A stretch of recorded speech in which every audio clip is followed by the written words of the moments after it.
So Bellator 266, the heavyweight fight. There's the tail of the tape. Phil Davis taking on Yoel Romero, who's making his Bellator debut. Romero giving up a 2 inches in terms of height and giving up a 4.5 in terms of reach. Of course, he is a guy who knows how to wrestle Rashad. So, there is going to be some grappling. Davis, interesting comment he made about the pace of this fight and that there's going to be a feeling out period between these two. Yeah, and he can't allow that feeling out period to go too long because that happens a lot in Romero's fights. He makes guys feel uncomfortable. There's stories about people fighting Romero and saying, when I hit him, it felt like I was hitting a brick wall. And that can be a little bit discouraging. So he cannot allow himself to get on that receiving end of feeling like that. Whenever he feels like he's hit a brick wall, to say, against Romero, then he has to change it up and work on something different. I would like to see him use his wrestling, not so much for the single leg aspect, but just being able to bring some kind of contention where it's going to cause Romero to have to fight more and fight out of his pace. And of course, Davis, a guy who's never been submitted, he's never been knocked out. So, this is a fight that's probably going to go the distance. Let's go and get some picks here. Luke, I'm going to start with you here for your pick. How do you see this fight going out and who comes out on top?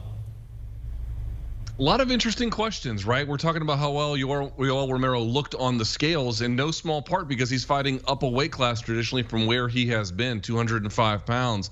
So what does that 20 extra pounds do for him, both in terms of his explosion, his power, how well he can manage his resources, how much resources he has late? The list goes on. Still, Phil Davis, man, this guy is a very tough nut to crack. I don't have any of his Bellator stats, but if you look at his UFC stats, this guy absorbs less than 2 punches per round, per minute per round. So we're talking about a very, very, very low threshold for how many people could actually put damage on him. He just doesn't get hit a lot. They just don't do a lot to him. Romero has been kind of, labeled as a guy who doesn't take rounds off, but can take long stretches of a fight off and then have these explosive moments. Can he have those against a guy who manages risk and distance so well in Phil Davis? I guess I gotta say I have my doubts. I'm gonna think Phil Davis wins it, and by decision at that.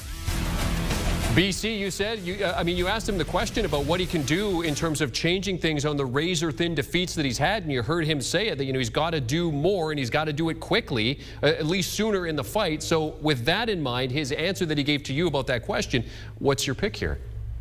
Yeah, look, he's got to be busy enough to keep Romero at bay, obviously, without making mistakes and letting Romero get inside. But you talked about this fight might go the distance. How about this stat?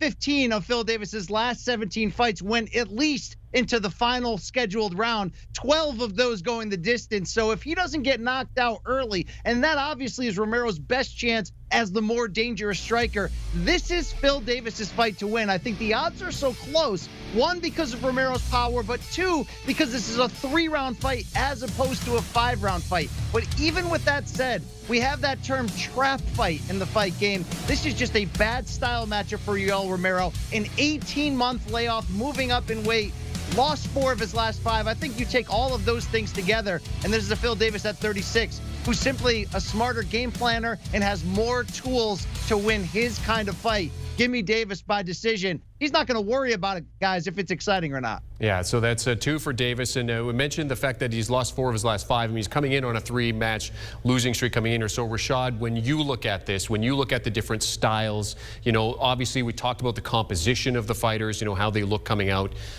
What's your pick here? How do you see this fight laying out? Well, I think this fight breaks down to, the size. I think that with that 5-inch reach advantage that Davis has, I think he's going to be able to utilize that, because here's the thing about it. He has a 5-inch reach advantage, but at the same time, he's very springy as well, too. So that adds a little bit to that jab, that lead hand.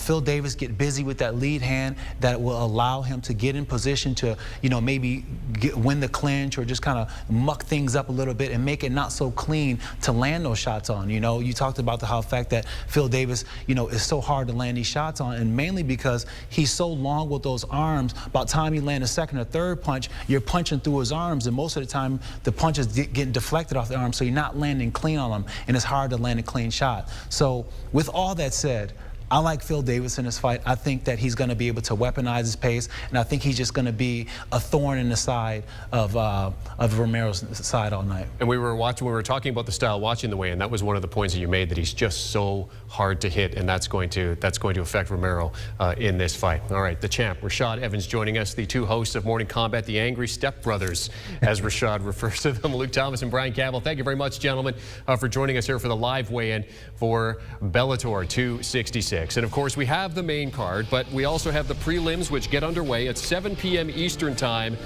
on the Showtime YouTube channel, and Bellator MMA. Jesse Delgado taking on Joshua Dillon, Edwin De Los Santos as well in the flyweight. And then we have the main card.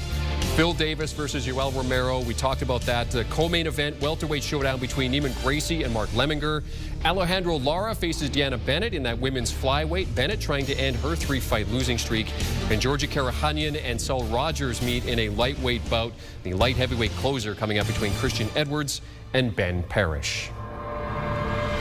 And of course, for everything from the fight game, be sure to tune into the Morning Combat podcast with Luke Thomas and Brian Campbell. Download and follow wherever you get your preferred audio. Do you want a sports network that delivers everything that matters about the game? The highlights, the picks, the instant analysis, no yelling, no fake debates, no politics. Hit the subscribe button and never miss a moment.